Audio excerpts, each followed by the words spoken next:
Ubisoft confirmed something interesting about the future of Assassin's Creed. We got a lot of PlayStation 5 news, the future of Amazon games, including Tomb Raider, and way more gaming news to go over. So sit back and let's go. Let's start with one of the pieces of PlayStation news, namely that a PS3 emulator for select titles on PS5 is seemingly in the works. As you probably know, the PS3 had a completely different architecture from the other consoles, so it's hard to make those games run natively on a PlayStation platform, like we're seeing for the other classic games. But now both Nick and Jeff Grubb, who both have been right many times before, are saying that Sony is looking into it. Like, we don't have a lot of extra info. For example, will it also include an FPS boost, so these old games run better on the PS5 than they did on the PS3. But it would already be cool if you could just insert a PS3 disc and then the game would just run on PS5, similar to how it works on Xbox. Right now, for example, the first Assassin's Creed is not playable on PS5 or PS4,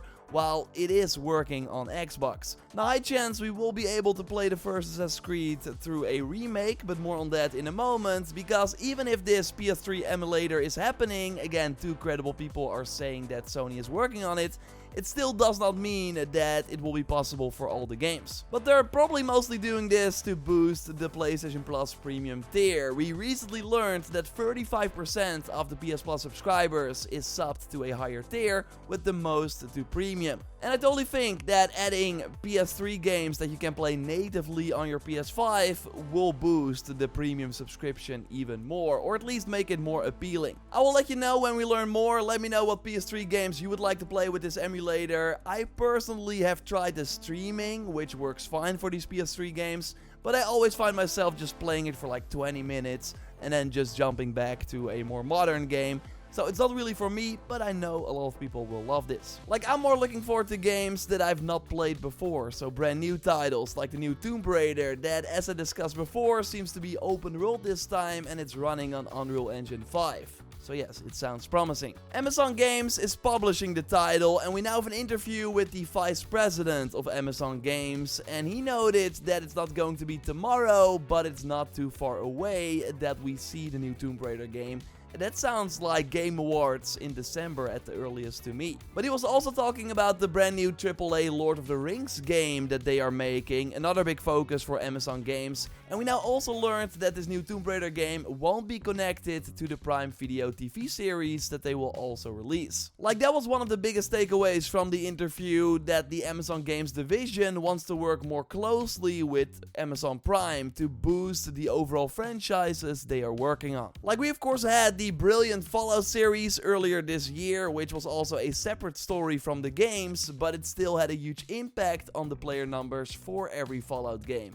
Problem, of course, was for Amazon that they did not own these games, so all those gaming benefits went to Microsoft and Bethesda. But they have the Lord of the Rings TV series and are now working on a big game, and are also publishing the Tomb Raider game and making a series for it. So this time they hope to benefit from it as much as Microsoft did with Fallout. Amazon now has 8 games in development, with 2 still planned for this year. Throne of Liberty, the MMO that I heard pretty good things about from Summer Game Fest, and a new version of New World, which transforms the MMO into an open world action RPG, also for console.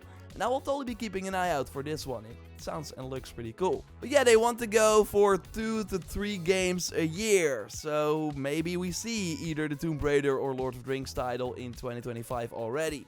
And next to big franchises, they also still want to release new IP, which I always like to hear. When you think of big gaming publishers, you don't immediately go to Amazon Games, but they really want to improve that. They really want to be one of the big boys like EA and 2K. So they are investing a ton in their internal teams, so I wish them all the luck. Like with a lot of publishers being bought, I think it's good to have a new big one stand up. I'll be keeping an eye out for sure. Okay, now what did Ubisoft say about the future of Assassin's Creed? I got some PS5 news, Xbox news as well, of course. If you like these big gaming news roundup videos, leave a like, that would really help me out, so thanks for that.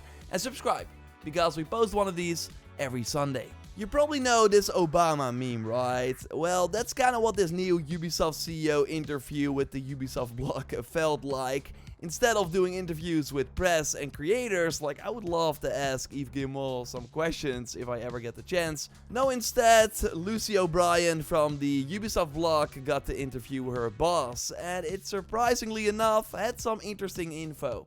He talked about how XDeviant has had 11 million players since the release a few weeks ago, which is a ton for a free-to-play title that first people said they did not want. He also says that yes, they still have a lot of work to do on the title and that they will continue to listen to feedback, and that is kind of the key, he thinks, for live service games in general, that you build it with an audience and really listen to what they want. So Ubisoft has two focuses right now. One is creating a footprint in the live service genre, and the other one is becoming the leader again in open world games, like they of course got Star Wars Outlaws coming this year, and soon after that Assassin's Creed Shadows. With of course in the future having Far Cry 7 likely next year, next to Ghost Recon, which will of course also be open world again. Now, he did not talk about those games, but he did say some interesting things about the future of Assassin's Creed. So for one, he basically confirms what I've been saying for a long time and what the leaks have indicated as well. The goal is to have Assassin's Creed games come out more regularly, but not for it to be the same experience every year. Again, we are going back to the yearly Assassin's Creed releases, but it's going to be different this time. Like last year we had the smaller, more stealth-focused traditional game like Mirage. This year it's going to be a 100-hour RPG with Shadows.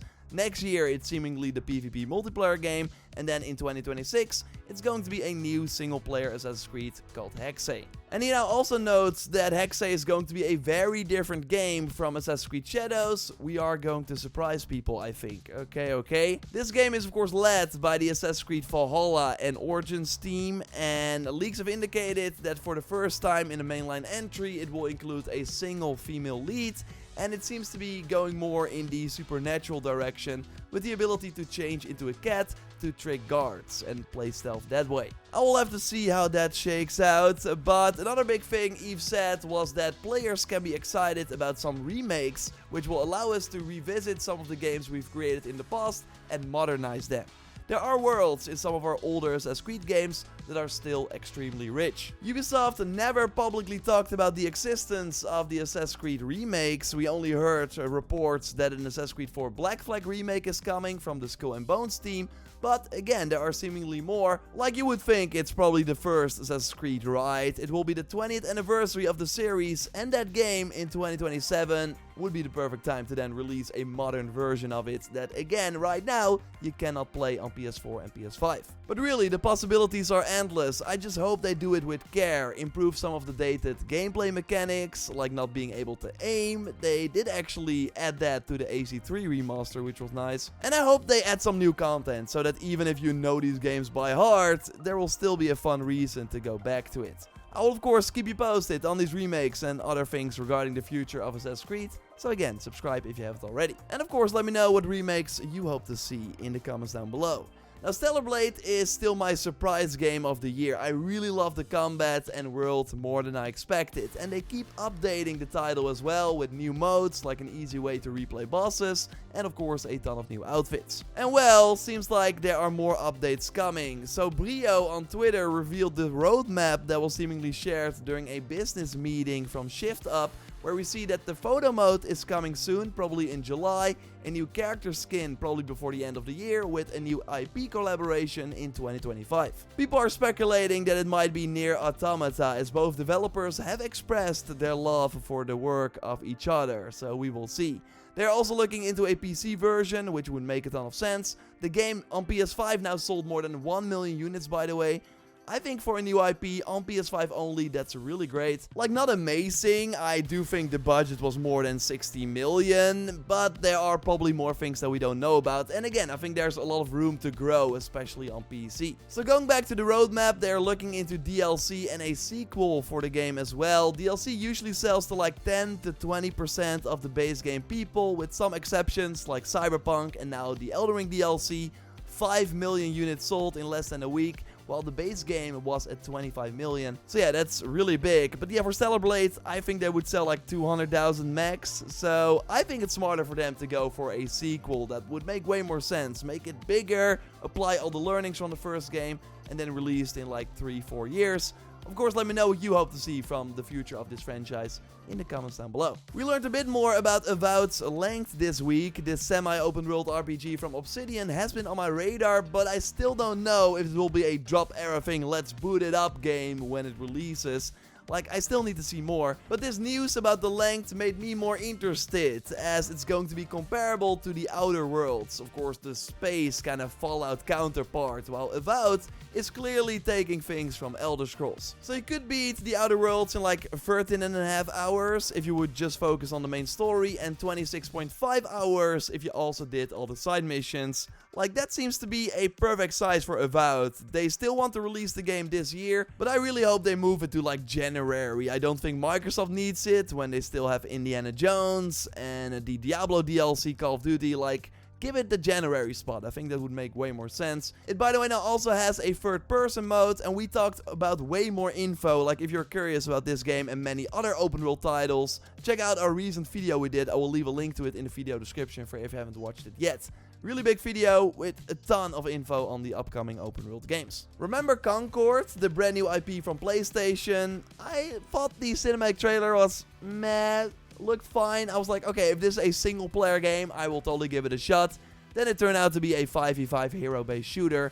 Well, press now got to play it and are kinda liking the experience, thanks to the variety in the different characters, and it's overall pretty polished. Although they do question the longevity, it looks way more like the Destiny PvP than I anticipated, thanks to a longer time to kill and the third person dodge every character seems to have, which is something I really liked when playing a hunter in the Destiny Crucible. We now learned that there will be 16 characters, 12 maps and 6 modes at launch. There's a beta if you pre-order from July 12th until July 14th, with people who pre-ordered getting 4 keys to also give to their friends to play the beta together.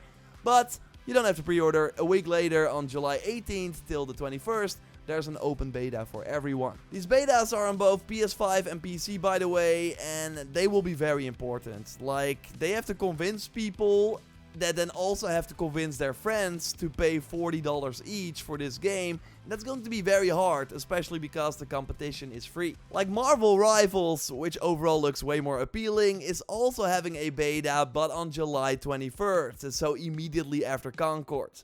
I really would not be surprised if Sony was like, please Marvel, don't do your beta at the same time as our game. But yeah, I'm just curious how Concord will do as like the second Sony Live Service initiative. I will probably jump into the beta, do a few rounds, but I still don't see this having a long life at all. So this coming week, The First Descendant is launching a brand new free-to-play looter shooter that I know some people are curious about. We will probably stream it to see if it's something cool, so look forward to that. I got a brand new Assassin's Creed Shadows video coming your way with brand new info, so look forward to that. And of course, a gaming news roundup video at the end of the week. Probably some other content. So subscribe to not miss anything. A like would really help me out. And check out that big open world video by clicking on the screen. I will speak to you very soon. Goodbye.